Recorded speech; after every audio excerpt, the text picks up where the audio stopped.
Hi കൂട്ടുകാരെ, പുതിയൊരു വീഡിയോയിലേക്ക് വീണ്ടും സ്വാഗതം. കല്ലാർ മുട്ടമുടി വീഡിയോയുടെ രണ്ടാം ഭാഗമായി ഇന്ന് നമ്മൾ എത്തുന്നത്. നമ്മളിവിടെ ഇന്ന് ആദിവാസികൾ നേരിടുന്ന കുറെ കാര്യങ്ങൾ സംസാരിക്കാനാണ് പോകുന്നത്. ഇന്ന് നമ്മളുടെ ഉള്ളത് കല്ലാർ മുട്ടമുടിലെ മുൻ ഊരുനൂപ്പനായ രാമങ്കാണി അവർ നമ്മളുടെ കുറെ കാര്യങ്ങൾ സംസാരിക്കുന്നതായിരിക്കും. രാമൻ കാണി, ഞാൻ ഇവിടെ മുമ്പ് ഒരു മൂപ്പനായിരുന്നു. ഇപ്പം ഞാൻ അതിൽ നിന്നൊക്കെ മാറി നിൽക്കുകയാണ്. നമ്മുടെ ഇപ്പോഴും ഈ മൃഗങ്ങളെ സംബന്ധിച്ചിടത്തോളം ഇപ്പം മൃഗങ്ങൾ ഇപ്പോൾ ഒരു 6-7 വർഷം കൊണ്ട് ഈ നമ്മുടെ വിതര പഞ്ചായം മൊത്തവും, ഈ വിതര പഞ്ചായം മാത്രമല്ല, തിരുവനന്തപുരം ജില്ലയിൽ എല്ലാ പഞ്ചായത്തിലും അമ്പൂരി വരെയും മൃഗശല്യം തന്നെ. എന്നാൽ ഇവിടെ വരാൻ തുടങ്ങിയിട്ട്, ആനകളൊക്കെ വരാൻ തുടങ്ങിയിട്ട് 6-7 വർഷമായി. പക്ഷേ കൃഷി നശിപ്പിച്ചു കഴിഞ്ഞാൽ കൃഷിഭവൻ്റെ സർട്ടിഫിക്കറ്റ് എടുത്തു കൊടുത്താൽ ഫോറസ്റ്റുകാർ 1 രൂപ പോലും അവർ തരില്ല. നമുക്ക് കൃഷി ചെയ്ത് ജീവിക്കാനൊക്കാത്തൊരു സാഹചര്യമാണ് ഇപ്പം വന്നത്.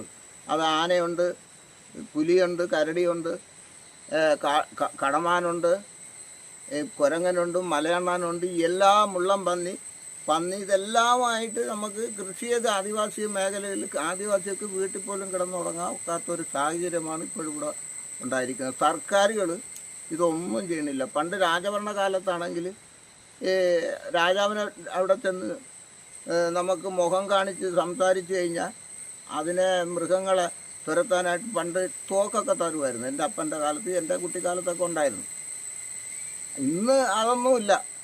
ഇന്ന് കൊപ്പം കോരിയിട്ടിരിക്കണമെന്ന് പറഞ്ഞാൽ അതിനപ്പുറവും ഇപ്പുറവും എന്ന് വെച്ചാൽ ചെറിയ കൊപ്പങ്ങളാണ്. അത് ഫോറസ്റ്റ് ഉദ്യോഗസ്ഥന്മാർ അവർ വെട്ടിക്കാൻ വേണ്ടിയിട്ട് ചെറിയ കൊപ്പം കോരും മൃഗങ്ങളെ അങ്ങോട്ടും ഇങ്ങോട്ടും ചാടുന്നുണ്ട്.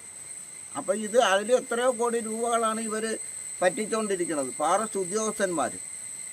ഇപ്പം ഈ നമ്മളെ ഈ 1897 ഈ വനം വകുപ്പ് ഫോറസ്റ്റ് വകുപ്പ് ഉണ്ടായത്. അന്ന് മൂലം തിരുനാൾ മഹാരാജാവ് ഉണ്ടാക്കിയിരുന്ന കാലത്ത് പോലും ഈ ആദിവാസി എന്ന് പറയുന്നതും മലയിൽ താമസിക്കണം മലയരയന്മാർക്ക് അവർക്ക് ഒരു ചെറിയ മൃഗങ്ങളെയും കൊന്നു തിന്നാനുള്ള സ്വാതന്ത്ര്യമുണ്ടായിരുന്നു. അന്ന് അവർക്ക് ജീവനും സ്വത്തിനും സംരക്ഷണം രാജാവ് നൽകുമായിരുന്നു. ഒരു പ്ലാവ് പോലും മുറിക്കണമെങ്കിൽ ഫോറസ്റ്റ് ഡിപ്പാർട്ട്മെൻറ്റിൽ പോയി അത് 250 സെൻറ്റിമീറ്റർ വണ്ണത്തിൽ കൂടുതലുള്ള വലിപ്പമുള്ള പ്ലാവൊന്നും മുറിക്കാൻ ഒക്കില്ല. നമുക്ക് ഈ 2003 ഒരു സുപ്രീം കോടതി വിധി ഉണ്ടായിരുന്നു പട്ടയം കിട്ടുന്നതിലേക്ക് വേണ്ടി. സുപ്രീം കോടതി വിധി കിടക്കുമ്പോൾ തന്നെ ഈ കേരളത്തിനകത്ത് ആദിവാസിക്ക് പട്ടയം കിട്ടുന്നില്ല. 2005 ഒരു സുപ്രീം കോടതി വിധി ഉണ്ടായിരുന്നു. അത് ആദിവാസി മേഖലയിൽ നിൽക്കുന്ന എല്ലാ മരങ്ങളും മുറിക്കാനും അത് ക്രയവിക്രയം ചെയ്യാനുള്ളൊരു സുപ്രീം കോടതി വിധിയാണ്. ഈ വിധികൾ ഉണ്ടായിരിക്കുമ്പോൾ തന്നെ ഫോറസ്റ്റുകാരുടെ ചൂഷണം. 2006 വനാവകാശ നിയമം വന്നു. ഈ കേരളത്തിൽ ആ വനാവകാശ നിയമം ഇന്ന് വരെ നടപ്പിലാക്കിയിട്ടില്ല. വനാവകാശ നിയമത്തിൽ പറയണമെന്ന് പറയുമ്പോൾ അത് FRCക്കാർക്കാണ് ഇതിൻ്റെ അധികാരം. അവർ ആദിവാസികൾ കൃഷി ചെയ്തിട്ടുള്ള സ്ഥലങ്ങൾ മുഴുവനും 9 ഏക്കർ വരെ അവർക്ക് ഓരോ കുടുംബത്തിനും കൈവശം വയ്ക്കാനും ഉള്ള അവകാശങ്ങൾ ഉണ്ടായിരിക്കുമ്പോൾ തന്നെ ഈ കൃഷി ചെയ്ത സ്ഥലങ്ങൾ പോലും കേരളത്തിലെ ഫോറസ്റ്റുകാർ അവർ നമുക്ക് തരുന്നില്ല. അങ്ങനെ ഒട്ടനവധി ഈ ചൂഷണത്തിന് വിധേയരായിക്കൊണ്ടിരിക്കുന്ന ഈ ജനവിഭാഗമാണ് ഇന്ന് അന്യം നിന്നുകൊണ്ടിരിക്കുകയാണ്, അന്യാധീനപ്പെട്ടുകൊണ്ടിരിക്കുകയാണ്. അപ്പോൾ ഇതിനെല്ലാം ഒരു ഇതിനൊരു പ്രതിവിധി ഉണ്ടാകണമെങ്കിൽ സംസ്ഥാന സർക്കാരുകൾ അത് പ്രാബല്യത്തിൽ വരുത്തണം.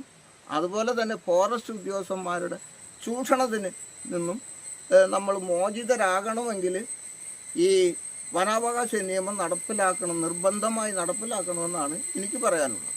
ജാതി എന്ന് പറയുന്നത് കാണിക്കാരനല്ല, കാണി എന്ന് പറയുന്നത് സ്ഥലമാണ്. അപ്പം കുമ്പയിൽ കാണി ഇപ്പം അമ്പൂരി വാഴ്ചയിലൊക്കെ അവിടെ ചിലപ്പോൾ 6 കാണി 10 കാണി എന്നുള്ളത് ഇപ്പോഴും ഉണ്ട്.